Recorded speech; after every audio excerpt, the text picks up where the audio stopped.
የክርስቶስ እንጂ ብዙ የሰው ብዙ የለውም። ብዙ አቡነ ያሬድ ጥላሁን ነበር።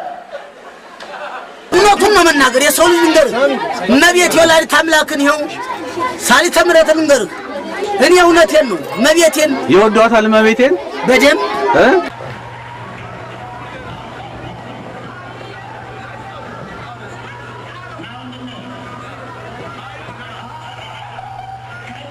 ኦርቶዶክሳውያን ስንቶች ጳጳሳት ሳይሆኑ ጳጳሳት ነን፣ ቀሳውስት ሳይሆኑ ቀሳውስት ነን፣ ካህናት ሳይሆኑ ካህናት ነን እያሉ ይሄንን በምስል ተቀናብሮ ስላገኘነው ነው።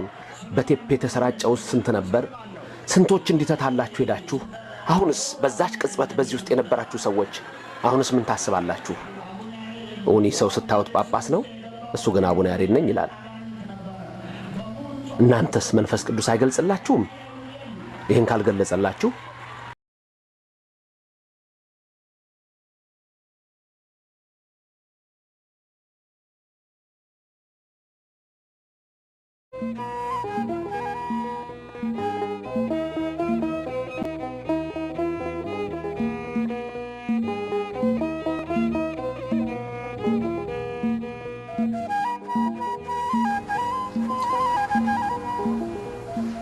በስመ አብ ወወልድ ወመንፈስ ቅዱስ አሐዱ አምላክ አሜን። ከዚህ ቀጥሎ የሚተላለፈውን ምስል የምትመለከቱ በጠቅላላ የልዑል እግዚአብሔር ሰላም ከኔም ጋር ከናንተም ጋር ይሁን እያልኩኝ ከዚህ ቀጥሎ ያለውን በኢትዮጵያ ኦርቶዶክስ ተዋሕዶ ቤተክርስቲያናችን ላይ ሙሉ ወንጌል በተባለ የእምነት ድርጅት የተሰራውን አሳዛኝ ተውኔት ወይም ድራማ እንድትመለከቱ እጋብዛችኋለሁ። የተከበራችሁ ይህንን ምስል የምትመለከቱ ሁሉ እኔ አሳዛኝ ብዬ የገለጽኩት ይህ ተውኔት በእምነቱ ድርጅት ግን ትክክለኛና መልካም ሥራ እንደተደረገ ተደርጎ በመላው ዓለምና በመላው ኢትዮጵያ የተሰራጨ ቪሲዲ እና እንደዚሁም ደግሞ የኮምፒውተር ዘገባ ነው። ነገሩ እንዲህ ነው። የኢትዮጵያ ኦርቶዶክስ ተዋሕዶ ቤተክርስቲያን ጳጳስ የነበሩ ብፁዕ አቡነ ያሬድ የሚባሉ የጴንጤ እምነት ተከታይ ወይም ደግሞ የሙሉ ወንጌል እምነት ተከታይ ሆኑ ተብሎ የተሰራጨው ምስል ነው። የተከበራችሁ ተመልካቾች የኢትዮጵያ ኦርቶዶክስ ተዋሕዶ ቤተክርስቲያን በዘመናት ብዙ ፈተናዎች የገጠሟት ሲሆን እነዚህን ፈተናዎች ሁሉ አልፋ ዛሬ ያለችበት ደረጃ ደርሳለች። ዛሬ ይህ የምትመለከቱት እጅግ ተራና በጣም አሳዛኝ የሆነ በቤተክርስቲያኒቷ ሕይወት ላይ አንዳች ለውጥ ያመጣል ብለን ባንጠብቅም ብዙዎችን ምእመናንን ግን እውነት አስመስሎ የሚያሳስት ነው። ብዙ ጊዜ በኢትዮጵያ ኦርቶዶክስ ተዋሕዶ ቤተክርስቲያን አገልጋዮች የሚመስሉ ሆኖም ግን ሆነው የማያውቁ አባ ከሌ፣ መምሬ ከሌ፣ ዲያቆን ከሌ ወይም ደግሞ እከሌ የሚባል መርጌታ እምነቱን ለወጠ እየተባለ የኦርቶዶክስ የዋህ ምእመናንን በማታለል የበግ ለምድ ለብሰው የመጡ ብዙዎች ሐሰተኞች እንዳሉም ጌታ በወንጌል እንደነገረን ሁሉ ዛሬም አሉ። ይህች ቤተክርስቲያናችን ግን መሰረቷ ክርስቶስ ስለሆነና በፈተና ውስጥ አልፎ በታላቅ አለት ላይ ስለመሰረታት በመስቀል ደም የተመሰረተች ስለሆነች ለዘላለም ጸንታ ያለች ቤተክርስቲያን ናት። ስለዚህ ከዚህ ቀጥሎ የምትመለከቱት ምስል እጅግ አሳዛኝ ታሪክ ነው። እኚህ ሰው ጳጳስ ነበሩ ወይ?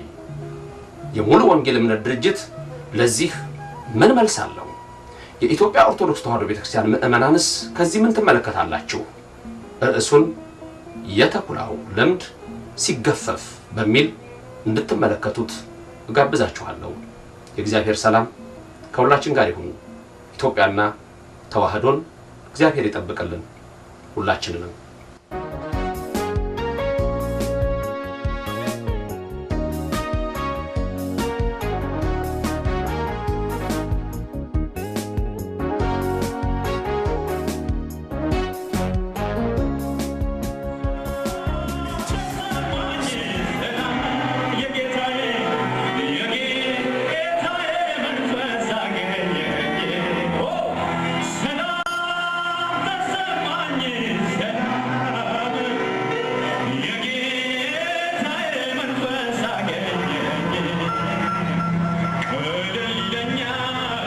ዛሬ የሙሉ ወንጌሎች አዳራሽ ከወትሮ ጢም ብሎ ሞልቷል። አውታሩ እየዘፈነ ነው። ሰላም ይሰማኛል ይላል። የዘፈኑን ድምፅ ስትሰሙት ዛሬ ከሚሰሩት ድራማ ጋር እጅግ የተሳሰረ ነው።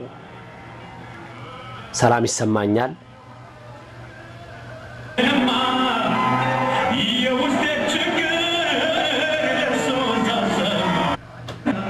ባይን ያየው ምስኪኑን ስትረዳ ይላል።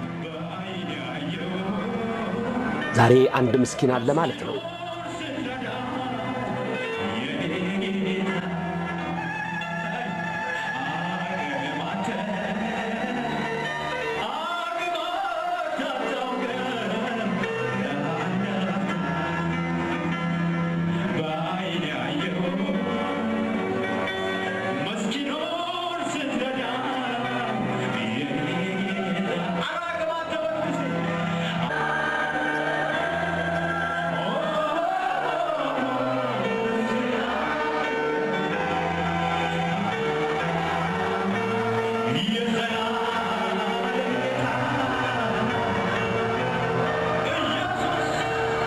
ሙዚቃው ከፍ ብሎ እጆቻችሁን አንሱ ይላል።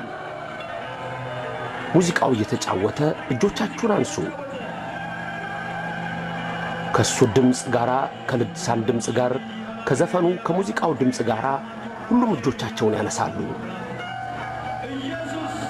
እርግጠኛ ነኝ ዛሬ ጴንጤም ያልሆኑ ሰዎች በዚህ አዳራሽ ውስጥ ታጭቀዋል። አንድ የታቀደ ነገር አለና ይሄውም የኦርቶዶክስ ጳጳስ ወደ ጴንጤ ገቡ፣ የሙሉ ወንጌል አማኝ ሆኑ የተባሉት ናቸው። እኚህ ናቸው ጳጳስ የተባሉት። በእውነት እግዚአብሔር የሰውን ሕይወት ያድናል። በእውነት እግዚአብሔር ይፈታል። በእውነት እግዚአብሔር ብርሃንና መድኃኒት መታመኛ ነው። በእውነት እግዚአብሔር በቅጽበት የሰውን ነገር ይለውጣል። ኢየሱስ ጌታ ነው።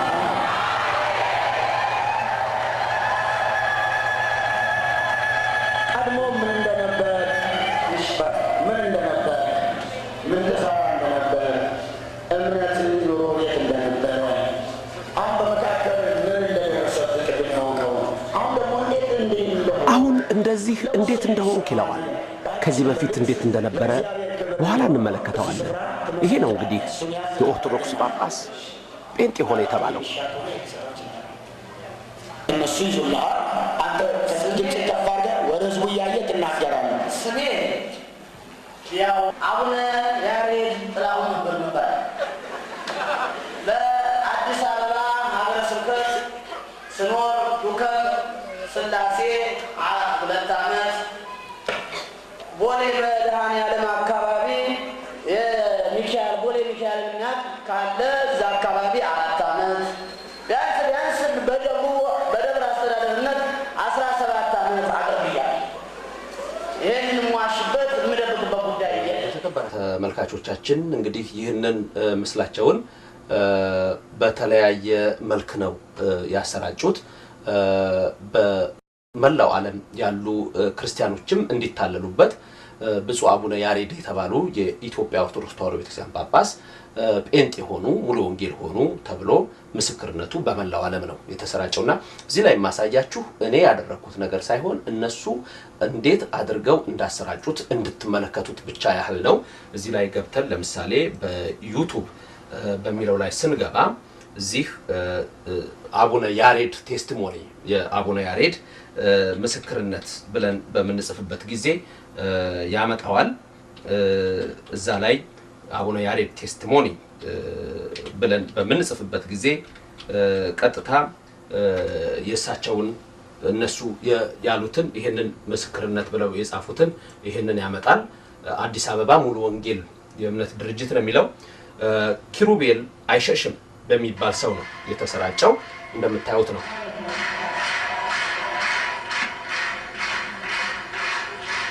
እዚህ ስንመለከት እንግዲህ አን ኤክስ ኦርቶዶክስ አቡነ ያሬድ ቴስቲሞኒ ይላል። ይሄንን እንግዲህ እነሱ ሲያደርጉ በመጀመሪያ ቅድም እንዳልኳቸው ይሄንን ሲያሰራጩ በኮምፒውተር ሌላውን ሰው ለማሳሳት ሲሆን ይሄ ደግሞ በራሳቸው በሱቃቸው ሲሸጡት የነበረ ነው። በሁለት በኩል ነው ምስክርነቱን የሰጡት። አሁን እዚህ ስትመለከቱ የአዲስ አበባ ሙሉ ወንጌል አማኞች ቤተክርስቲያን ኢየሱስ ክርስቶስ ትናንትና ዛሬ እስከ ዘላለም ያው ነው ብለው ይሄ በውስጥም ትመለከቱታላችሁ። ይሄንን አድርገው እንደዚህ ደግሞ ሰዎቻቸውን አድርገው እዚህ የስነ ጽሁፍና ኦዲዮ ቪዥዋል አገልግሎት ብሎ ስልክ ቁጥሩን የመልእክት ሳጥን ቁጥሩን አዲስ አበባ ብሎ አስቀምጦ በዚህ ነው እንግዲህ እያስተላለፉ የሸጡትና በዚህ አይነት ሁኔታ እንግዲህ በኮምፒውተርም በቪሲዲም በዚህ አይነት መልክ ይሄንን አስተላልፈዋል።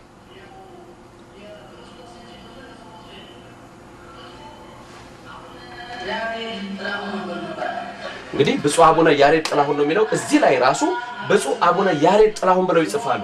ይሄ ሰው ሲመለከቱት አቡነ የሚለው ጳጳስ የሚለው ለኢትዮጵያ ኦርቶዶክስ ተዋሕዶ መጠሪያ ብቻ የሆነ ሲሆን እነሱ ግን ይሄን እያወቁ ሆነ ብለው ይህንን ሰው ጳጳስ ያልሆነውን ሆኖም የማያውቀውን የኦርቶዶክስ ጳጳስ ተብሎ ነው ምስክርነት የተሰጠው። ምክንያቱም አን ኤክስ ኦርቶዶክስ ነው የሚለው ኦርቶዶክስ በፊት ኦርቶዶክስ የነበረ ተብሎ ነው። አሁን ተመልከቱት ስሙን ይጽፋል። ብፁዕ አቡነ ያሬድ ጥላሁን እንግዲህ በሁለት መልክ ነው ያሰራጩት። ግማሹን ቆርጠው አቡነ ብለው ግማሹን ብፁዕ አቡነም አሉት ብፁዕም አሉት። ሁለቱም የሚያስተላልፈው መጠሪያው ለኢትዮጵያ ኦርቶዶክስ ተዋሕዶ ቤተክርስቲያን ጳጳሳት ብቻ የሆነው መጠሪያ ነው። እንግዲህ በዚህ አይነት መልክ ነው ኦርቶዶክሳውያን ብዙዎች እምነታችን ለማፍረስ የተነሱት። እግዚአብሔር ልብ ይስጥልን የምንለው እኛንም በእምነታችን ያጽናል። እንግዲህ አቡነ ያሬድ ነኝ የሚለው ይህ ሰው በእውነቱ ሲናገር እንደሰማችሁት በኢትዮጵያ ኦርቶዶክስ ተዋሕዶ ቤተክርስቲያን ለ17 ዓመት አገልግያለሁ ነው የሚለው። 17 ዓመት ያገለግለባቸውን ደግሞ ሲገልጽ ዱከም ስላሴና በቦሌ ሚካኤል አካባቢ ነው የሚለው። በነገራችን ላይ ክርስቲያኖች በዱከም የስላሴ ቤተክርስቲያን የለም፣ እንደገና ደግሞ ቦሌ ሚካኤል አካባቢ ነው የሚለው፣ በቦሌ ሚካኤል አይልም። እንግዲህ በቦሌ ሚካኤል አካባቢ ይሄ ሰው ምን ይሰራ ነበር? መጨረሻ ላይ እንመለከተዋለን። በሁለት መልኩ ነው እንግዲህ ይህንን እነሆ የሰሩት። አንዴ አቡነ ያሬድ አንዴ ብፁዕ አቡነ ያሬድ ነኝ ይላል። ፓስተሩም እግዚአብሔር ታሪክ ለወጠ፣ እንዴት እንዲህ እንደሆንክ ንገረን ይለዋል። እንደገና ስትሰሙት ቅድም አቡነ ያሬድ አሁን ደግሞ ብፁዕ አቡነ ያሬድ ነኝ ይላል። ይህ ህልመኛው ጳጳስ የሙሉ ወንጌሎች ብፁዕ አቡነ ያሬድ እነሱ ይዙልሃል። አንተ ከስልክ ጭንቀፍ አድርገህ ወደ ህዝቡ እያየህ ትናገራለህ። ስሜ ያው የክርስቶስ እንጂ ብፁዕ የሰው ብፁዕ የለውም። ብፁዕ አቡነ ያሬድ ጥላሁን ነበር የሚባል። በአዲስ አበባ ሀገረ ስብከት ስኖር ዱከም ስላሴ 2 ዓመት፣ ቦሌ መድኃኔዓለም አካባቢ የሚካኤል ቦሌ ሚካኤል እናት ካለ እዛ አካባቢ 4 ዓመት፣ ቢያንስ በደብረ አስተዳደርነት 17 ዓመት አገልግያለሁ። ይህን የምዋሽበት የምደብቅበት ጉዳይ የለም። ከዛ በኋላ አንድ ጓደኛዬ የደብረ አስተዳደር ናቸው፣ 2 ነን። አንድ ቀን ምግብ እንብላ ብለው አብረን ሄድን። አሁን የተመለከታችሁት ጽሑፍ ልክ እነሱ ጽፈው ያስተላለፉት እንጂ እኛ ያደረግነው አይደለም። ሙሉ በሙሉ የነሱን ልዩ ትዕይንታቸውን ትመለከቱት ዘንድ ነው ያቀረብነው። ሰውየው እነሆ በኦርቶዶክስ ውስጥ እያለሁ በመርዝ ምክንያት ፈተና ደረሰብኝ የሚለው ብፁዕ አቡነ ያሬድ ብሎ ራሱን የሰየመው ዛሬ ለምስክርነት የመጣው ብዙ ሰዎችም ተሰብስበዋል። ልብ በሉ፣ ከመጀመሪያው መዝሙር ጀምሮ ታስቦ የተደረገ ነው። የኦርቶዶክስ ጳጳስ ጴንጤ ሊሆኑ ነው ተብሏል። እንባውን ያነባል፣ እነሆ ያለቅሳል። ብዙዎች ያዘኑ ይመስላሉ፣ እልል ይላሉ። ይህ ሰው በእውነቱ ጳጳስ ነበረ ወይ? እስከ ፍጻሜው አብረን እንከታተላለን። በእውነቱ ይህ ሰው እግዚአብሔር አምላክን ፈጽሞ ሊያመን ያልቻለና በሌላ መንፈስ ያለ ሰው ነው። ተመልከቱት እንግዲህ ይሄስ ልብስ ምን ይሆን?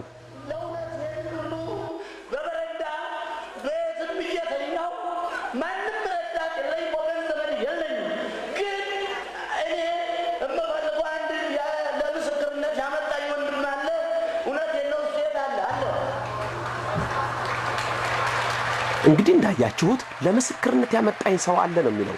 ለምስክርነት ያመጣውም ሰው ይሄ ነው እንግዲህ ጳጳሱን የተባሉትን የእነሱን ጳጳስ ወደ እነሱ እምነት የመለሰው ዛሬ ምስክርነት ይሰጡ ዘንድ ነው።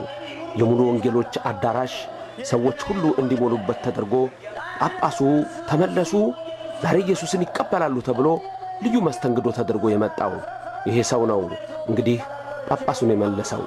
ግን ይሄ ሰው ጳጳስ ይመስላል? እድሜውስ ለጵጵስና የሚያበቃው ይመስላል? ዝም ብለን ስናየውስ የንግግር የጳጳስ ንግግር ነው? ሙሉ ወንጌሎች ምን ነካችሁ? ወይስ ወንጀል እየሰራችሁ ነው? ብዙ ነገር አጫወተኝ፣ ብዙ ነገር አስተማረኝ። ከዛ በኋላ ዛሬ ደወልኩና የተቀጣጠርንበት ቦታ ድረስ መጣኝ። ከዛ በኋላ እዚህ ቦታ ላይ ስመጣ እበሩ ላይ ወልወል አትገባም ያለ የሆነ ነገር እኔ እንደው እንዴት ብዬ መቼም አንድ ጊዜ ከዚህ ከሰውዬ ጋር መጥቻለሁ እገባለሁ ብዬ ገባሁ። ወንበሩ ላይ ተቀምጦ እንደሳትፋት ልብ በሉ። ወደ እናንተ ልገባ ስል በሩ ላይ ገፋኝ። እንደገናም ደግሞ ወደ ውስጥ ስገባ በወንበራችሁ ስቀመጥ ወንበሩ ራሱ ይፋጃል አለ። እነሱ የተቀመጡበት ወንበር ሲፋጅ፣ ዛሬ ግን በኦርቶዶክስ ያለው የጌታ ኢየሱስ ክርስቶስ መስቀል ዲያብሎስን ያቃጥላል ይፋጃል ስንል የሚቀለድብን ስለ ራሳቸው ክብር ብቻ ስለሚጨነቁ ነው።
እኚህም ሰው እንግዲህ ወደዚህ እምነት ያመጣቸው የኑሮ ጉዳይ ይመስላል። ያላችሁኝ እናንተ ብቻ ናችሁ ይላሉ። ቅዱስ ጳውሎስ በዕብራውያን መልእክቱ ምዕራፍ 12 ከቁጥር 15 እስከ 17 ጀምሮ የሚናገረው ኃይለ ቃል አለ። ይሄም ምንድነው? አንድ መራራ ስር በመካከላችሁ በቅሎ እንዳያስጨንቃችሁ ሴሰኛም ቢሆን ገንዘብን የመውደድ ስሜት ቢሆን ይላል። እነሆ ዛሬ እነሱ የእናንተ ወንበር ይፋጃል ሲላቸው እንዲህ እየተደሰቱ እነሆ እልልታና ጭብጨባ ያቀርባሉ። ፓስተሩ ይደነቃል፣ ምክንያቱም እሱ የተቀመጠበት ወንበር እያቃጠለ ነውና። ይህ ሰው ግን ኑሮ ፍለጋ ነው እንደ ኤሳው የተንከራተተው። አንጭው መለሰው የሚባለው ሰው በሚመሰክርበት ጊዜ አንድ ነገር ልብ በሉ። ደብረ ብርሃን የተባለ ከተማ ይጠቀሳል። ይህን ደብረ ብርሃን ወደ ኋላ እንመለስበታለን። ስለዚህ እነሆ አንድ መራራ ስር በመካከላችሁ በቅሎ እንዳያስጨንቃችሁ እንዳለ ሁሉ ይህ ሰው ገንዘብን በመመኘት ምክንያት ራሱን የጎዳ ይመስላል። እስቲ አምጪው ምን ይላል እንከታተል።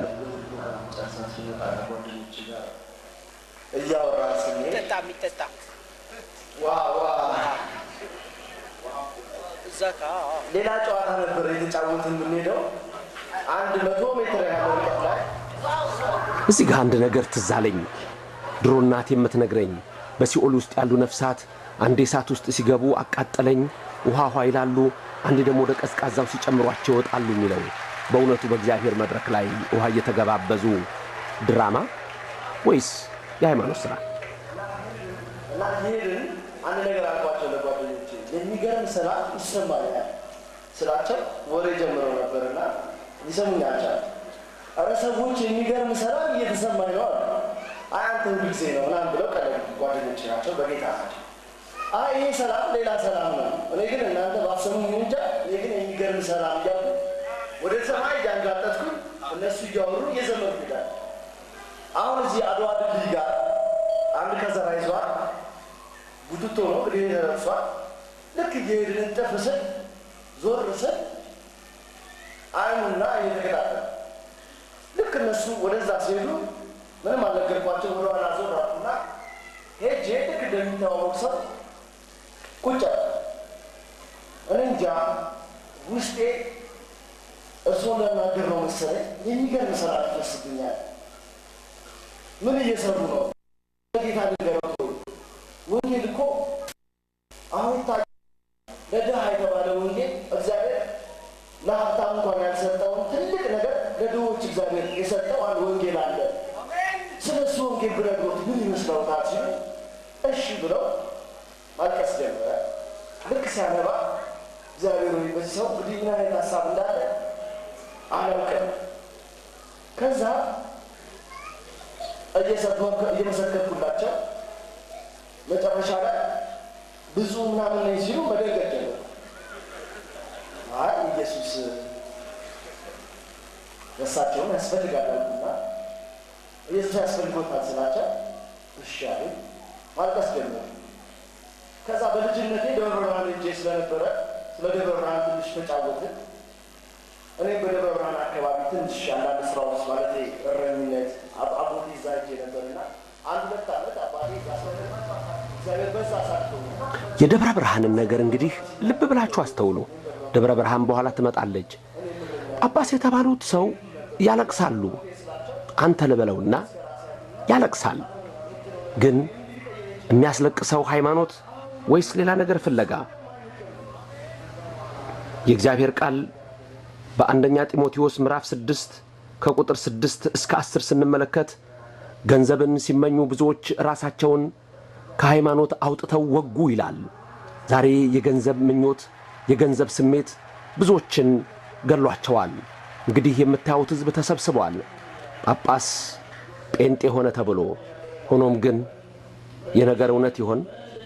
እስከ መጨረሻው ስንጠብቅ የምናየው ግን በእውነት ያልሆነ ልዩ የሆነ የውሸት ትዕይንት ነው።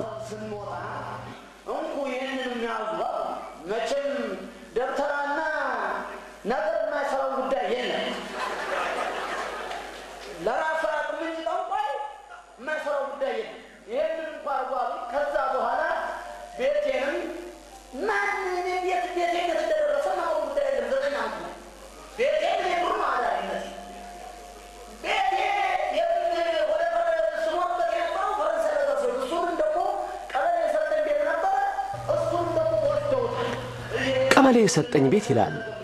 የኢትዮጵያ ኦርቶዶክስ ተዋሕዶ ቤተክርስቲያን ጳጳሳት በቀበሌ ቤት ይኖራሉ እንዴ? ይሄም ትልቁ የሐሰት ነገር ነው።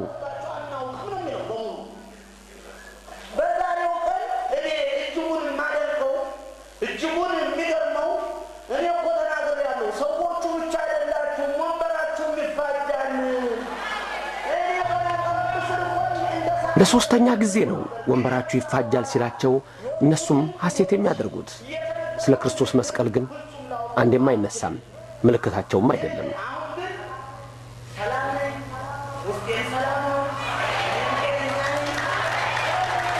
ዘፈኑ ሲጀምር ሰላም ይሰማኛል ነበር። ያመጣው ሰው ሲመሰክር ሰላም ነው ነው ያለው። አሁንም የምትሰሙት ይህ ሰው ሰላም ነኝ ሲል ነው። አሁን ምስክርነት ሲሰጥ ግን ልብ ብላችሁ ስሙት። ምን አይነት መንፈስ ከሱ እንደወጣ ሲናገር ፓስተሩም ይቸኩላል። አንገቴ ላይ የነበረ ቀይ ግምጃ ሲል ዘንዶ ይለዋል። እሱም ሐሰተኛ ነውና አዎ ይለዋል።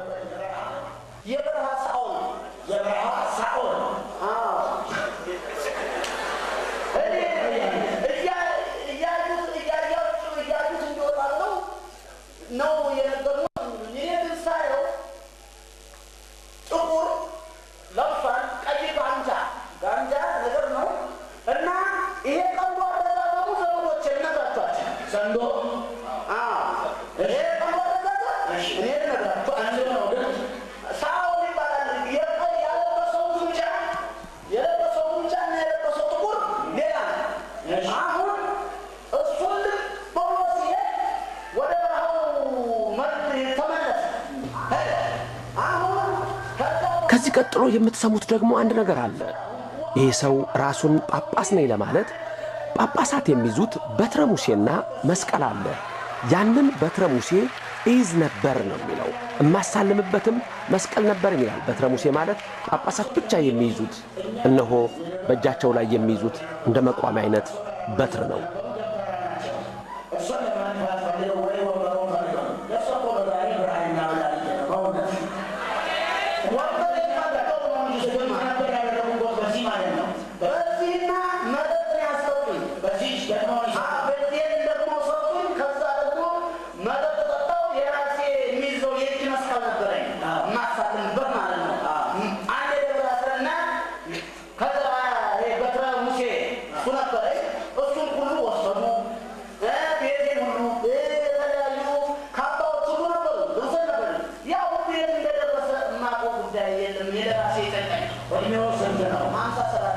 እንግዲህ እድሜ 57 ነው ያለው። 17 ዓመት አገልግያለሁ ያለው። 9 ዓመት በበሽታ ነበርኩ ያለው።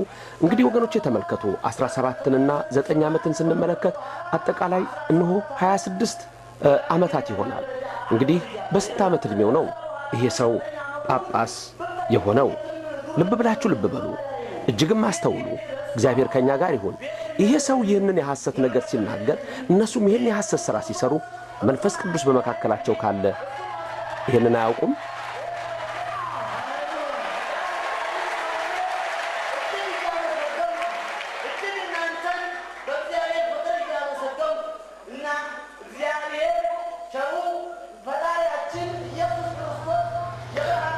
እነሱ አንድ ነገር ብቻ ነው በዚህ ሰዓት የሚፈልጉት። እናንተ ፈወሳችሁኝ፣ አዳናችሁኝ የሚለው ድምፅ ብቻ እንዲሰማ፣ ፓስተሩም ደስ እንዲለው፣ ሕዝቡም ሊያጨበጭብ እውን ፈውስ ያለ ይመስል ህመሜ ሁሉ ተወገደ ይላል። ፓስተሩም ተፈወስክ ይለዋል። አዎ ይላል። የበዛ ሰውነቴን ሁሉ አንዳንድ ጊዜ ያሳክከኛል። ይሄ እግሬንም አሁን እዚህ ጋር ይሄ እግሬን ሲነካኝ እንደው የሆነ ነገር ነው የተሰማኝ እዚህ ጋር እና ደግሞ እዚህ ላይ አንድ የተጣነ ሰውዬ ነበር እንጃ እኔ የጋ ሲጫነኝ እዚህ ጋር እንደሚያመኝ በሽታ ነበር። እሱም የትልታ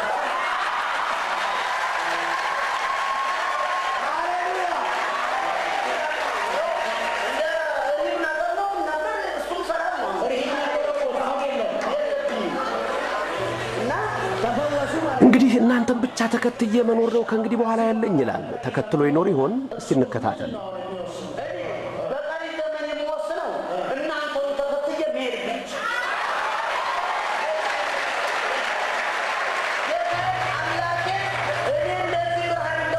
እንግዲህ ይህን ስራቸውን ነበረ። ከጎን ያለው ደግሞ ረዳት ፓስተር ይሁን ወይስ ሌላ አላውቅም። በየቤታችሁ ለምስክርነት ተጠቀሙበት፣ አሳዩ ብለዋል። በእነሱ ቃል መሰረት እኔም ይኸው ለምስክርነት እያስተላለፍኩላቸው ነው።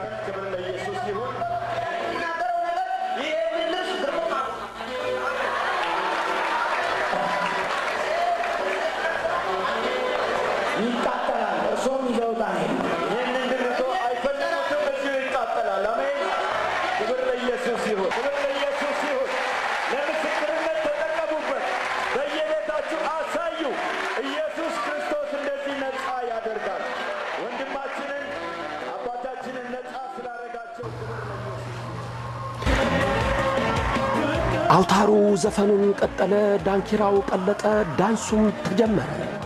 ይሄ መንፈሳዊ ቤት ወይስ የሰርግ አዳራሽ አሊያስ የናይት ክለብ ስፍራ? ሁሉም ይዘፍናሉ፣ ሁሉም እልል ይላሉ። ይህንን ጳጳሱን መለስ የተባለውም ሰው ረገዳ አይነት ጭፈራ፣ ልዩ የሆነ ዳንስ ወደ ላይ እየዘለለ ያቀርባል። ይሄ መንፈስ ቅዱስ የሚሉት ይሆን?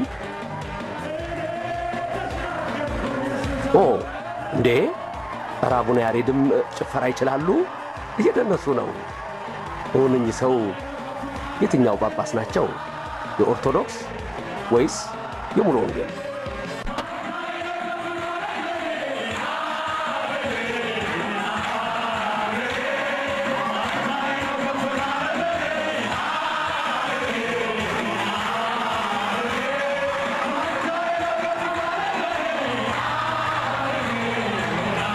የእግዚአብሔር ቃል በሁለተኛ ጢሞቴዎስ 3:13 ላይ ሐሰተኞች ሰዎች በክፉ ሥራቸው እየባሱ ይሄዳሉ ይላል። እያታለሉ እየባሱ ይሄዳሉ ይላል። እናንተ ግን በእምነታችሁ ተጠበቁ ይላል። እግዚአብሔር ይህን የሚያስተላልፍልን ዛሬ የያሬዳዊ ዝማሬውን የእዝል የግዕዝ ያራራዩ ምስጢር ተትቶ በእንዲህ አይነት የረገዳ ሁኔታ እውን እግዚአብሔር ይመለክ ይሆን እንዴ? ወገኖቼ ያለንበትንና በምን ውስጥ ያለን መሆናችንን እንድንረዳውም እግዚአብሔር ይወዳል። አዎ እኚህ ሰው አሁን እንግዲህ የእነሱ ጳጳስ ሊያደርጓቸው ነው። የኦርቶዶክስ እንደሆን አይደሉም። አዎ ሊጠመጥሙ ነው። ጳጳስ ሊሆኑ ነው። የሙሉ ወንጌል የጦር ኃይሎቹ ጳጳስ።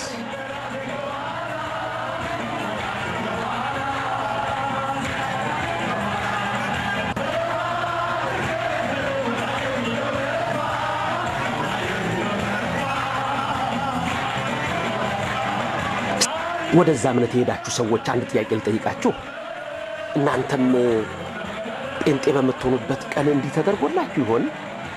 ወይስ ይህ ለኦርቶዶክሱ ሕዝብ ማታለያ በተሠራው ልዩ ድራማ ለየት ያለ ይሆን? በእውኑ እናንተም እንዲህ ተደርጎላችሁ ከሆነ ሌላ የሰርግ ዘፈን አያስፈልጋችሁም። የእግዚአብሔር ቃል እንዲህ ይላል፣ እነሆ በእውነት ነገር ላይ ሲጠሩ ዓለማዊ ነገርን እያሰቡ በእግዚአብሔር እነሆ የክብር ቦታ ላይ እነሱ ግን እነሆ የዓለማዊ ዘፈንን ያደርጋሉ ብሎ በሁለተኛ ጴጥሮስ ምዕራፍ 2 ከቁጥር 13 እስከ 16 የእግዚአብሔር ቃል የሚናገረው በዚህ የተፈጸመ ይመስላል። አዎ እነሆ የሚረግጠውን ተመልከቱ። የመስቀል ቅርጽ አለበት። እነሱ አንድ ነገር ፈልገዋል፣ የመስቀሉ ቅርጽ እንዲረገጥ ብቻ እንጂ በእውነቱ ይህ ልብስ እንዲረገጥ አይደለም። ቅዱስ ጳውሎስ በፊልጵስዩስ 3:17 ላይ የመስቀል ጠላቶች ሆነው ይመላለሳሉ፣ እነሆ የሚገዙት ለኢየሱስ ክርስቶስ አይደለም ለገዛ ሆዳቸው ነው፣ እያለቀሱ እላለሁ ከነሱ ተለዩ ይላል። ይህን ቃል ይናገራል።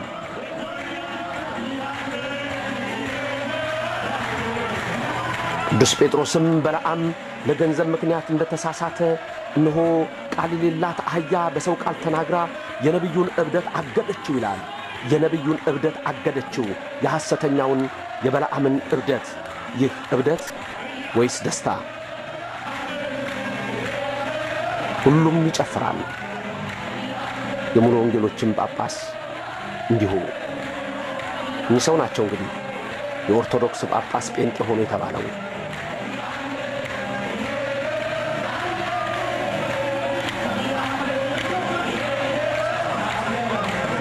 በማቴዎስ ወንጌል ጌታችን ኢየሱስ ክርስቶስ ምዕራፍ 23 ቁጥር 15 ላይ ፈሪሳውያንን በሚናገራቸው ቃል ላይ እንዲህ ይላል ጌታችን፣ እናንተ ፈሪሳውያን መንግሥተ ሰማያት አትገቡም፣ የሚገቡትንም ትከለክላላችሁ።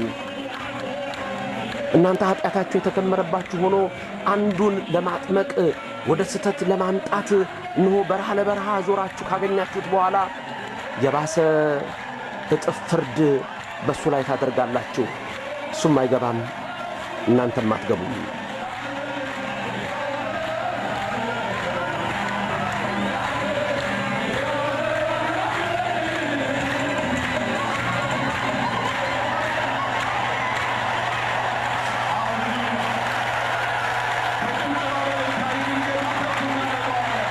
እንግዲህ ይህን የተመለከታችሁት ሰው እንደዚህ ልብሱን ለብሶ ተቀይሮ የመጣው በፊት እንዴት ነበረ ሲገባ የነበረው ወደ አዳራሻቸው?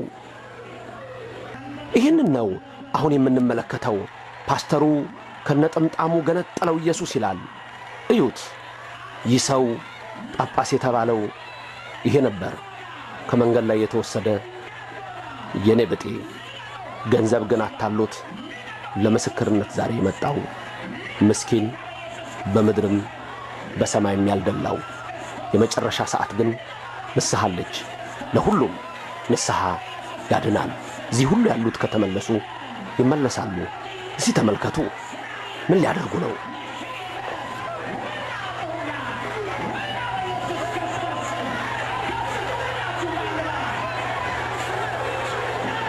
አሃ ውጣ እያሉ ነው ሰይጣንን ለማስለቀቅ። እንዴ ሰይጣንን በትግል ነው እንደሚለቀው?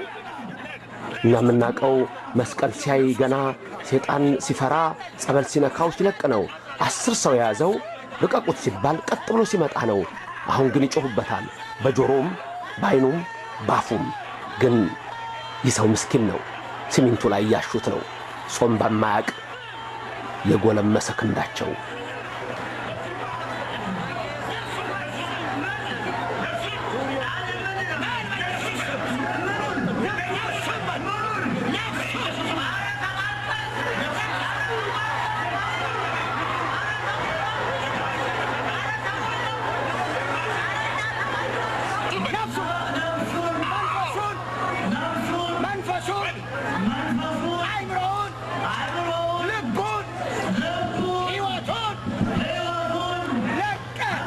ለመሆኑ በመጽሐፍ ቅዱስ ላይ ሐዋርያት በእንዲህ አይነት ትግል ነበር እንዴ አጋንንትን የሚያስለቅቁት? ስለ ቅዱስ ጳውሎስ ሲናገር በሐዋርያት ሥራ ምዕራፍ 19 ቁጥር 11 ላይ የእግዚአብሔር ቃል የሚነግረን ቅዱስ ጳውሎስ ከለበሰው ልብስ ላይ ምእመናን ሁሉ እነሆ ከልብሱ ቁጨት ይወስዱ ነበረ፣ ሄደውም በድውያኖች ላይ ያደርጉባቸው ነበረ፣ ሁሉም ይፈወሱ ነበር ይላል። አሁን ግን የምታዩት በሬን እንደሚያርድ ሰው ጋኔን እንዲህ ነው የሚለቀው። ያ ሊቀ ሐዋርያት የተባረከ ቅዱስ ጴጥሮስ እነሆ የአጋንንት መንፈስን ሰዎች ከዘመዶቻቸው ይለቅላቸው ዘንድ እነሆ በዚያ በዘመን በሚያደርጉበት ጊዜ እነሆ እንዲህ አይነት ትግል ነበር እንዴ? አልነበረም። እንደውም የእግዚአብሔር ቃል እንደሚነግረን በዛን ሰዓት በጳውሎስ እጅ ድንቅ ተአምር ነገር በቅዱስ ጴጥሮስም እጅ ድንቅ ተአምር ነገር ይሠራ ነበርና ሰዎች ሁሉ እነሆ በሕዝብ መካከል ይደረግ የነበረው ተአምር ለእነሱ ሁሉ እንዲደረግ ቅዱስ ጴጥሮስ በሚያልፍበት ሰዓት ጥላው እንኳን እንዲነካቸው እንዲፈወሱ ወደ እሱ ያመጡ ነበረ። ባልጋ ደዌ ያዛቸው፣ አጋንንት ያዛቸው። ሁሉም በዛ ሰዓት ላይ እነሆ በሽተኞቻቸውን ያመጣሉ። ኃያሉ ያ ቅዱስ ጴጥሮስ በሚያልፍበት ሰዓት ጥላው እንዲነካቸው ሲያደርጉ ሁሉም ይፈወሱ ነበር ይላል። የሐዋርያት ሥራ ምዕራፍ 5 ከቁጥር 12 እስከ 17 ርኩሳን መናፍስት የተሰቃዩትን እያመጡ ብዙ ሰዎች ይሰበሰቡ ነበር፣ ሁሉም ይፈወሱ ነበር ይላል። እዚህ ጋር ግን የምናየው ከመጽሐፍ ቅዱስ ጋር አይመሳሰልም። ሰዎቹም አልተመሳሰሉማ። እየታገሉ ነው። ውጣ ይሉታል። ሰውየው አሁን የደከመ ይመስላል። ይጫኑታል። አንዱ ልቡን ተጭኖታል፣ አንዱ ጭንቅላቱን ተጭኖ ወደ ታች ይለዋል። ከሲሚንቶ ጋር እየረገጡት ነው። ተመልከቱ ሲሚንቶውን። አፉን ሁሉ አጣመውታል። ሰውየው ተጨንቋል። ጌታችን ለሐዋርያት በማቴዎስ ወንጌል ምዕራፍ 10 ቁጥር 1 ላይ በርኩሳን መናፍስትና በአጋንንት በደዌ ላይ ሁሉ ሥልጣን ሰጠኋችሁ ሲላቸው በቃል ነው። ጌታችንስ ምን ነበር ያሳየን?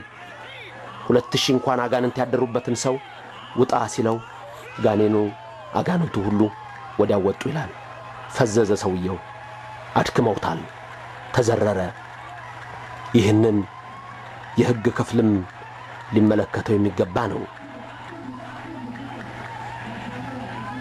ስንት ሰው በዚህ ተጎድቶ ይሆን? ስንቶች ስቃይ ደርሶባቸው ይሆን? አሁን ራሱን አያውቅም። ከጥቂት ጊዜ በኋላ ይነቃል። እንዴ ለካ የኦርቶዶክስ ጳጳስ የተባለው ነው ይሄ ጅንስ ለብሶ እንዲህ ልብስ የለበሰው። አቤት እግዚአብሔር ሆይ ስንቱን ትመለከት ይሆን?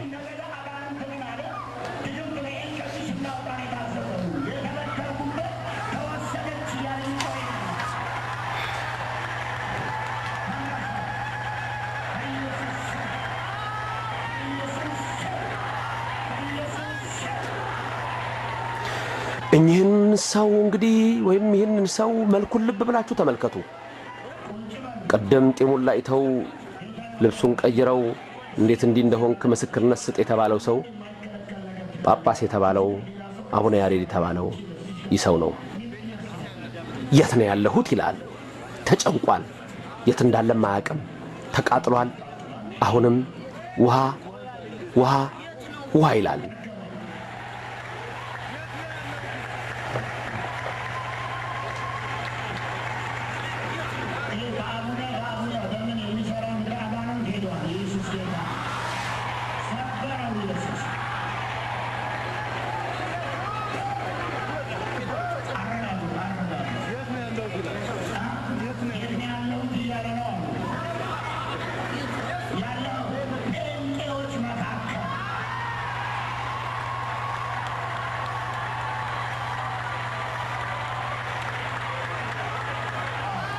ራሱ ፓስተሩ እንደሚናገረው የት ነው ያለሁት ባለ ሰዓት ጴንጤዎች መካከል ነህ ይለዋል። ለካ ጴንጤዎች እንዲህ ነው የምትሰሩት?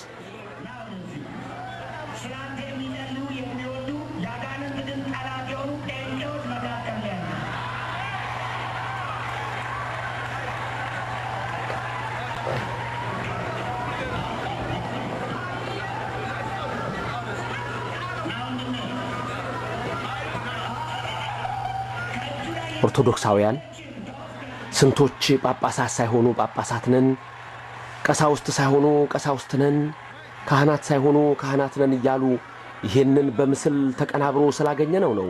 በቴፕ የተሰራጨው ስንት ነበር? ስንቶች እንዲተታላችሁ ሄዳችሁ። አሁንስ በዛች ቅጽበት በዚህ ውስጥ የነበራችሁ ሰዎች አሁንስ ምን ታስባላችሁ? እውኒ ሰው ስታዩት ጳጳስ ነው፣ እሱ ግን አቡነ ያሬድ ነኝ ይላል። እናንተስ መንፈስ ቅዱስ አይገልጽላችሁም? ይህን ካልገለጸላችሁ መንፈስ ቅዱስ በእናንተ ዘንድ የለም።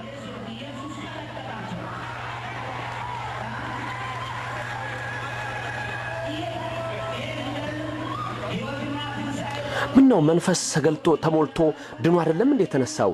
የት እንዳለ ማወቅስ እሱ እንዴት ተሳነው? አካባቢው የት ነው?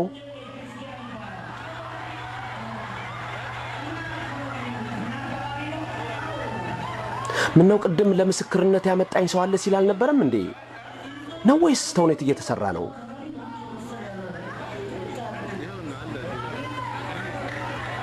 አሃ ዋናው ተዋናይ ለካ ጳጳስ ነኝ ያለው ሰው ነው። እነዛማ ለዓላማቸው ማስፈጸሚያ የሚያደርጉት ነው።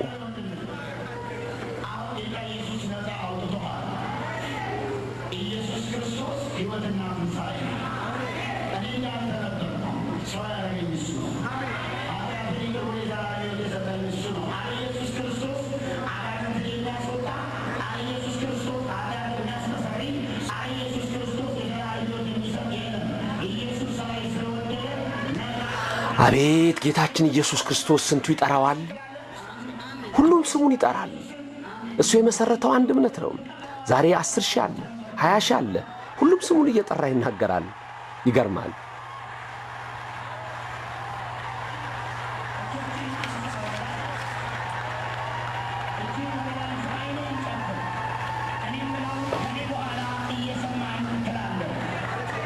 ከጎን ያለውም ሊጸልይ ነው እንዴ? ነው ወይስ ፓስተሩ ዝም ያሰኘው ይሆን? አሃ ዝም አሰኘው።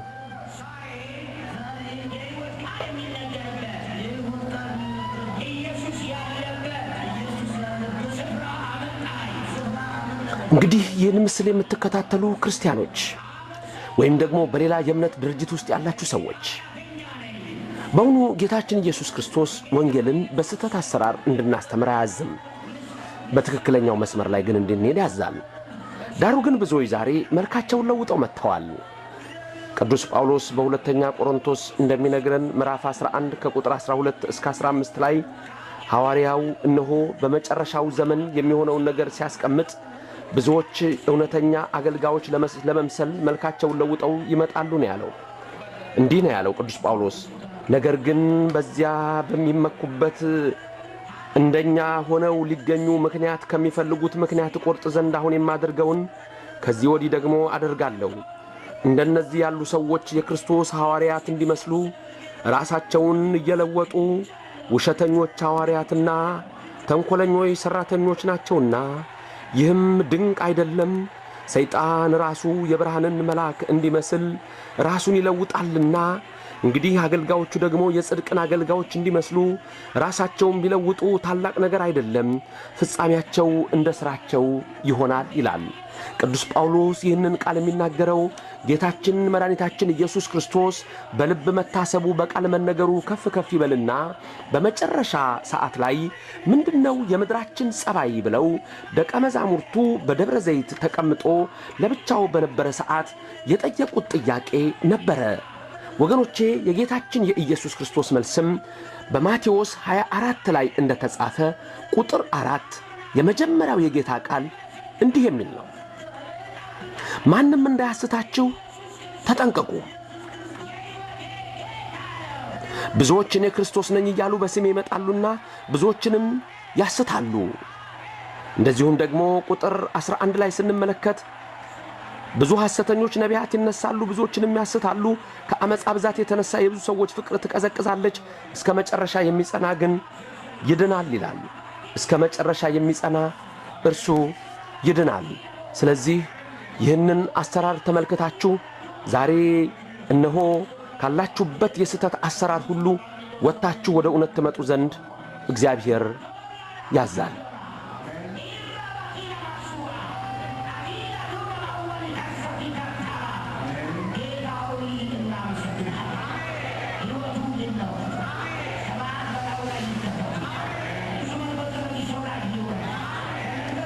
እንግዲህ ፓስተሩ ከዚህ በኋላ አንድ ነገር ይናገራሉ። ቅድም ወደ ተመለከታችሁት አሁን ይሄንን ሰው ይላል ተሰናድተው ሆን ብለው በእቅድ በጥናት እንዳደረጉት የምትመለከቱት ይህንን ሰው እንደ ፓስተሩ ንግግር አሁን ሄዶ ልብሱን ቀይሮ ሲመጣ ታውታላችሁ ይላሉ። ልብስም በልኩ ተገዝቶለት ይሆን ወይስ የሌላ ሰው ሊያለብሱት ነው? ቅድም እንደተመለከትነው በልኩ የለበሰው የሱት ወይም የሱፍ ልብስ ነበረ። ስለዚህ ይህ ሰው ከዚህ በኋላ እነሆ ተቀይሮ ሲመጣ የእግዚአብሔርን ሥራ ታያላችሁ ብሎ ልክ እንደ እግዚአብሔር ልዩ ሥራ ሲናገር ትሰማላችሁ። ይህም ሰው እነሆ አሁን ዳነ ማለት ነው። እኚህ ናቸው የኦርቶዶክሱ ጳጳስ፣ እኚህ ናቸው ኢየሱስን የተቀበሉት፣ እኚህ ናቸው ወደ ጴንጤ የገቡት። ወገኖች እንንቃ፣ እውነትን ከሐሰት እንለይ።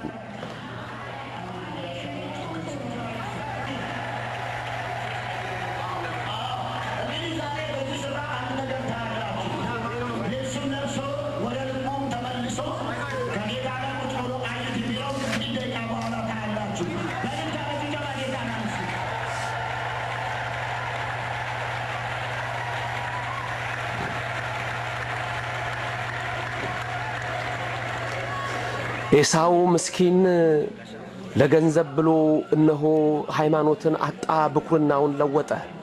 ይህም ሰው እንዲያ ይመስላል። ይህም ሰው ተታሏል።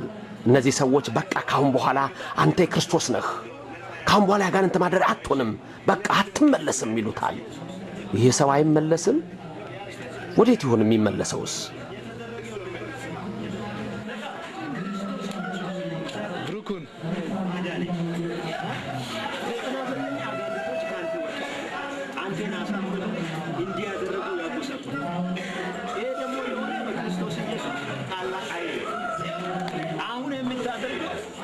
እግዚአብሔር ሰላምን ስለሰጠ አጋንንት ነፃ ስላወጣ የሰማኝ ነው። አሁን አንተ ከዚህ በኋላ የአጋንንት አምላክ አትሁን፣ አትጎሰዱና ኢየሱስ ክርስቶስ ከዚህ በኋላ ሰው አገልጋይ ትሁን። እሺ ደስ ይበል። እኛ ደግሞ በጣም እንወድሃለን። አሁን ርኩሳን መናፍስት በሙሉ ኢየሱስ ክርስቶስን ታደወጣው። ቅዱስ ጳውሎስ በአንደኛ ጢሞቴዎስ ምዕራፍ 6 ቁጥር 20 ላይ ልጄ ጢሞቴዎስ በውሸት ዕውቀት ከተባለ ለዓለም ከሚመች ከከንቱ መለፍለፍ ራቅ ይለዋል። ዛሬ እሱን እንዲህ አጠቡትና እነሆ ቀድሞ የነበረውን መልክ ለውጠው የኦርቶዶክስ ጳጳስ ክርስቶስን ተቀበሉ ወይም ኢየሱስን ተቀበሉ ጴንጤ ሆኑ ተብሎ እውን ክርስቶስ በዛለ? እውን ኢየሱስስ በዛለ? ወገኖቼ አንዳንድ ሞኞች ግን ሾልከው በሚገቡ ይታለላሉ ብሎ ሁለተኛ ጢሞቴዎስ ምዕራፍ 3 ቁጥር 7 ላይ እንደተናገረ ጌታችን እነሆ ይኸው እንግዲህ ታጥቦ መጣ፣ ልብሱን ቀየረ፣ አዎ ተዘፈነለት፣ እልል ተባለ። ይሄ ሰው እነሆ የኦርቶዶክስ ጳጳስ የተባለው ሆኖ የማያውቀው ሊሆንም የማይችለው ዛሬ የዋሁን የኦርቶዶክስ ሕዝብ ለማታለል የተጠቀሙበት አሳዛኝ ሴራና ተንኮል ነው።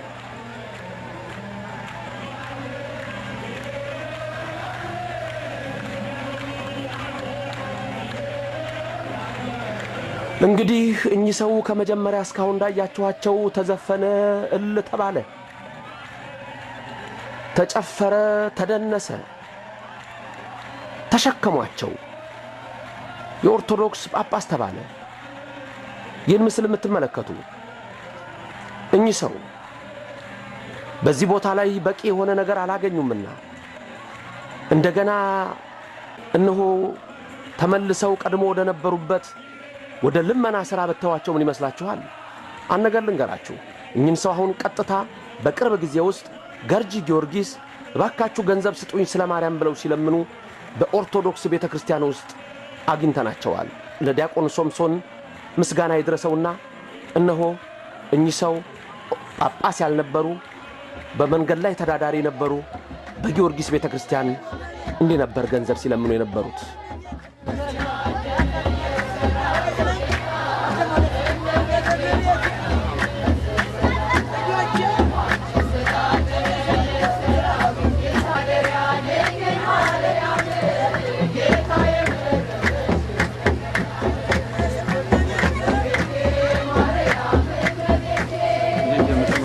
እንግዲህ ቅዱሳን የተናገሩት ነገር ሁሉ ወገኖቼ ይሄ ነው። የእግዚአብሔር ቃል የሚመሰክረው ሁሉ ይሄ ነው። በሮሜ 16:17 ላይ በሚያባብል ቃል አያስቷችሁ፣ ለገዛ ሆዳቸው እንጂ ለሌላ አይገዙም፣ እነሆ ለክርስቶስም አይታዘዙም እንዳለ። አዎ እንግዲህ ይሄ ሰው አሁንም አንድ ነገር ጥርጣሬ አለኝ። በዚህ ስፍራ ላይ ምን እያደረገ ነው? እዛ ጳጳስ ነኝ ብሎ ምስክርነት ሰጥቶ ልብስ ቀይሮ የነበረ ሰው አሁን ደግሞ በኦርቶዶክስ ውስጥ ምን እየሰራ ነው? ወይስ አሁንም የስለላ ሥራ ይኖር ይሆን? ወይስ ሌላ? ግን አይደለም። በራሱ በእምነት ድርጅት የተደረገው አሳዛኝ ተውኔት ነው። አዎ አመጣሁ ያለው ሰው እንደተናገረ በአድዋ ድልድይ ላይ ቁጭ ብለው ሲለምኑ አገኘኋቸው ነበር ያለው። አዎ ሲለምን ነበር ያገኘው። ከዛም በኋላ ወሰደው። የኦርቶዶክስ ጳጳስ ምስክርነት ይሰጣሉ ተባለ። የሙሉ ወንጌል አዳራሽ ጢም ብሎ ሞላ። ዘፋኙ ተጠራ፣ ሁሉ ተሰበሰበ። ሽማግሌዎች የተባሉ መጡ፣ ተጨፈረ፣ ልል ተባለ። የኦርቶዶክስ ጳጳስ ተመለሱ ተባለ። ዳሩ ግን ልብ በሉ፣ መንገድ ላይ የሚለምን የኔ ብጤ ይዘው የኦርቶዶክስ ጳጳስ ሲሉ ትንሽ እንኳን አያዝኑም። ዳሩ ግን ሰውየው ሚውት እስቲ ምን አይነት መንፈስ ነው? እንዴት አልታደለም? አሁንም ያለቅሳል፣ ግን ስለ እመቤቴ እያለ ደግሞ ይለምናል። በዛ እነሆ በአዲስ አበባ ዲያቆን ሶምሶን ይህንን ሰው ጥያቄ ጠይቆታል። አንዳንዶች ለምን ትቀርጸዋለህ ብለውት ነበረ ስላልገባቸው።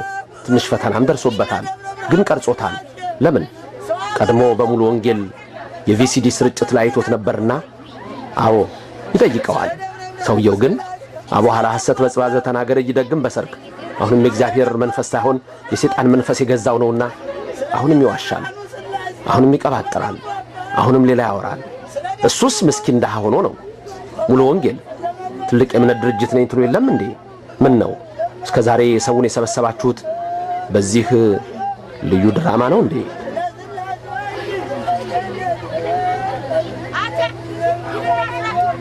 እምዬ ኦርቶዶክስ ተዋሕዶ ቤተክርስቲያን የተመሰረተች በክርስቶስ የምታስተምር እንደ ክርስቶስ እንደ ሐዋርያት የእውነት ነገርን ይዘን እንድንዘንድ እግዚአብሔር ያዘናል። ወገኖቼ ኦርቶዶክሳውያን የሚሰራባችሁን ይዩት።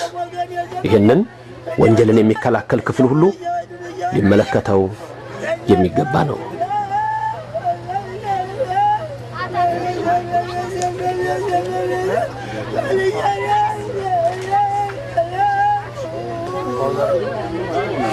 የበግ ለምድ ለብሰው ከሚመጡባችሁ ተጠበቁ፣ በውስጣቸው ነጣቂው ተኩላዎች ከሆኑ ነው ያለው የጌታ ቃል በማቴዎስ 7:15። የበግ ለምድ ለብሰው ከሚመጡባችሁ እውነተኛ አገልጋዮች መስለው አሁን እነሱ እውነተኛ አገልጋይ መስለው እውነተኛ ሰዎች መስለው ይሄን ሲያረጉ ይሄ ሰው ሁለተኛ አጋንንት ማደሪያ አትሆንም፣ ሰላም በውስጥ ነው፣ ተፈወስኩ ያለው ሰው አሁን እንደገና ሌላ የድሆች መጠጊያ ምን አለ 5 ሳንቲም የሚሰጥ የለ ስለ ማርያም ብሎ በለቱ ያለውን በልቶ ይደር እንጂ አንን አዛም ግሼ ሁለት ወደ አዲስ አበባ ዛሬ ስመለስ አባባ ማባባ ልጆች እንደው ደብረ ብርሃን ነው በአንድ ቀን የሚገባ መህና አላብን አሁን አንድ ያላማ ማነግታት የገንዘብ መደበቂያ ነበር። እሷን ላሰርገው በዛት አሁን ካንገት የወሰዱ ከእጅ የወሰዱ ይላል። አንዳንዴም እነሱ ከሰሩት ጋር ይመሳሰላል። እኔ ሀገሬ አገባኝ ነገር እያገናኘ ነው የሚሰራው። የደብረ ብርሃንን ነገር እንዳትረሷት። የደብረ ብርሃን ሰው ነኝ ነበር ያለው እዛ። እዚህስ ቤተክርስቲያን ይሳለማሉ እንደ እርሱ? አዎ። ምንድነው አገልግሎቱ በቤተክርስቲያን? እርሱ? እኔ ምርመናው ማን ሳይሆን እኔ ኮሽም ኪዳነ ምህረት አቡነ ኤፍሬም የተወለዱበት ሀገር መገበሪያንም ማደቅ ሌላ ምንም ጉዳይ አለ? ሌላ ስራ የለውም። ሌላ ስራ ምንም ነገር የለኝም። እኔ ሐቁን እውነቱን ነው መናገር። የሰው ልጅ ልንገር፣ እመቤት የወላዲተ አምላክን ይኸው ሳሊተ ምሕረትን ልንገር፣ እኔ እውነቴን ነው። እመቤቴን ይወዷታል። እመቤቴን በደንብ ከማንም በላይ ልንገር። እኔ አሁን ደግሞ በደብረ ብርሃን መገበሪያ ነው ማደቀው ብሎ እንደውም የሀገረ ስብከቱን ሊቀ ጳጳስ ብፁዕ አቡነ ኤፍሬምን ይጠራል። እንግዲህ ራሱን በወለጋው ሊቀ ጳጳስ በአቡነ ያሬድ የመሰለው ይህ ሐሰተኛ ሰው በድርጅቱ በተከፈለው ገንዘብ መሰረት በዛ ሊቆይ አልቻለምና አሁን ደግሞ በዚህ እንደዚህ እናየዋለን። እንግዲህ አባቶቻችን ሆይ አቋሚያችንን ወሰዱ፣ ጽናጽናችንን ወሰዱ፣ ከበሯችንን ወሰዱ፣ ዝም አለን። አሁን ግን ወደ ዋናው ደረጃ እየደረሱና እየመጡ ነው። ስለዚህ ቤተክርስቲያናችን ንብረቷንና ሥርዓቷን ሕግና እምነቷን ማስጠበቅ ይገባታልና የሁላችንም ኃላፊነት ይጠይቃል። በእነሱ ዘንድ ያለው ንዋየ ቅድሳታችንም ይቆም ዘንድ ይገባዋል። እኚህ ሰውዬ ጴንጤ ናቸው ይባል ነገር በስመ አብ ወልድ መንፈስ ቅዱስ በእመቤት የወላዲተ አምላክ በሳሊተ ምሕረት እንግዲህ አሁን ልብ በሉ። በዛ እምነት ምስክርነት ሰጥቷልና ይሄ ሰው አሁን ዲያቆን ሶምሶን ሊጠይቀው ነው። እኔ ሐቁን እውነቱን ነው መናገር። የሰው ልጅ ልንገር፣ እመቤት የወላዲተ አምላክን ይኸው ሳሊተ ምሕረትን ልንገር፣ እኔ እውነቴን ነው። እመቤቴን ይወዷታል። እመቤቴን በደንብ ከማንም በላይ ልንገር። እኔ ባኔ አይደለም ልንገር፣ ላስታላሊ ባላበት ሳስየርኩ ስም ማንም እኔንም የታከለኝ የለም። ግን ዛሬ ዱርዬ ዘረፈኝ እንጂ አሁን መናገሻ አዲስ ዓለም መናገሻን ሄጃለሁ። አዲስ ዓለም ደርሼ ስመጣ ነው ሙልጭ ያለው ከአንገቴ ላይ ላሰርገው ምን ያልቀረ ማተቦት የለም። ለምን እልም አድርገው ነው የወሰዱት? እናቴ እዚህ ላይ እኮ ይህች እንደ ኮደ ከረጢት እንዳሮጊቶቹ የሚያደርገው ነበር ራሴ። ያን ሁሉ ነው እልም አድርገው እዚህ ሄዱት። 230 ብር ቀላል ነው አንተ። እኔ ያሉ ይሄ ብዬሽ እኮ አሁን ልመና ያመጣው ልንገርህ፣ ስለማይቤት ስለ ወላዲተ አምላክ አልኩኝ። እስቲ ቤተስኪ አንድ ብር አሳዩኝ አልኩኝ። ደብር አሳዩኝ ባካችሁ ወዳጆች፣ ዘመዶች ደብር ያለበት ሁሉው ሰው ወጥቶን ያመጣኝ እዚህ። ይኸውልህ ሌላ ደግሞ ምን አለ መሰሎት? እሺ እኚህ ሰውዬ ጴንጤ ናቸው ይባል ነገር አለ። በስመ አብ ወልድ መንፈስ ቅዱስ በእመቤት የወላዲተ አምላክ በሳሊተ ምሕረት እኔ ስራ የማደር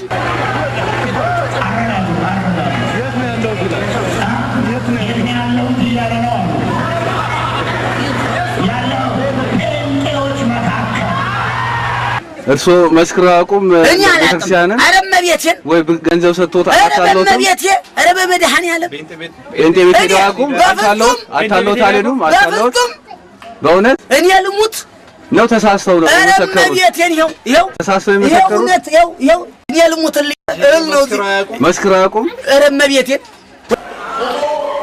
አቡነ ያሬድ ጥላሁን ነበር ነበር በአዲስ አበባ ሀገረ ስብከት ስኖር ዱከም ስላሴ 2 ዓመት መስክራ አቁም አረመቤቴን ወላዲተ አምላክ በላይ ሰው አመቤቴን ይኸውልህ ሰው ስለማያውቁት ነው መቼም ወተታለ ወይ በገንዘብ አታለውታል በገንዘብ አታለውት መስክረዋል። እኔ ምንም በፍጹም እኔ ልንገርህ ማንም ይምጣ ማንም የፈለገው ይምጣ ልንገርህ የፈለከውን ሰው አምጣ እኔ ብፁዕ ቅዱስነ እኔ ልንገርህ ለሐቅ እኔ አባ ገላውዲዮስ ነኝ። ስሜም ምንም ነው የማይባል በዘመኔ ትልቅ ደረጃ ላይ የነበርኩ ሰውዬ ነኝ። እንግዲህ እንደዚህ ነው ሰውየው ይምላል፣ የውሸቱን ይናገራል። አንድ ነገር ግን ሁላችሁም አስቡ። ዕብራውያን 13:7 ኢየሱስ ክርስቶስ ትናንትና ዛሬም ለዘላለም ያው ነው፣ ሐሰተኛ በሆነ በእንግዳ ትምህርት አትወሰዱ፣ ኢየሱስ ክርስቶስ ለዘላለም ያው ነው ይላል። ይሄ ሰው ይዋሻል፣ የውሸት አባት። እንግዲህ ተውኔቱን እንደተመለከታችሁት ነው። በእውነቱ አሳዛኝ በኢትዮጵያ ኦርቶዶክስ ተዋሕዶ ቤተክርስቲያን ላይ የተቃጣ ተራ ዘመቻ ነው። ሆኖም ግን ምእመናን ከዚህ አንድ ነገር የተገነዘባችሁ ይመስለኛል። ይህም እምነታችሁን መጠበቅና በሐሰተኞች አሰራር አለመወሰድን ነው። እዚህ ላይ አንድ ነገር እስቲ እናስተውል። እውን ኢየሱስ ክርስቶስ ይህን ይፈልጋል? እግዚአብሔርስ እንዲህ ብሏል? በመጽሐፍ ቅዱስ የትኛው ነብይ ነው እንዲህ ሐሰት አሰራር የሰራ? የትኛው ሐዋርያ? ስለዚህ በዛም እምነት ውስጥ ያላችሁ ሰዎች ራሳችሁን ልትጠይቁ ግድ ነው። እምነት ምድራዊ አይደለም፣ የሰማያዊ ሕይወት ጉዳይ ነው። ስለ ስጋዊም ነገር አይደለም፣ ስለ ዓለማዊም አይደለም። ሁሉም ያልፋል፣ ሁሉም ይቀልጣል። ሰማይና ምድር በታላቅ ትኩሳት ይቀልጣሉ። ለዘላለም የሚኖር የእግዚአብሔር ቃል ነው።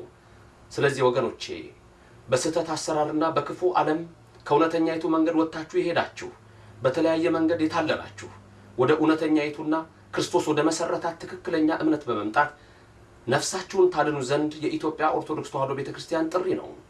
ስለዚህ እግዚአብሔር ሁላችሁን ይጠራል። ወደሱ ቅረቡ። ኦርቶዶክሳውያን አንድ ነገር አስተውሉ። ዛሬ ብዙዎች ራሳቸውን እየቀየሩ መጥተዋል። እስቲ አንድ ነገር አስቡ።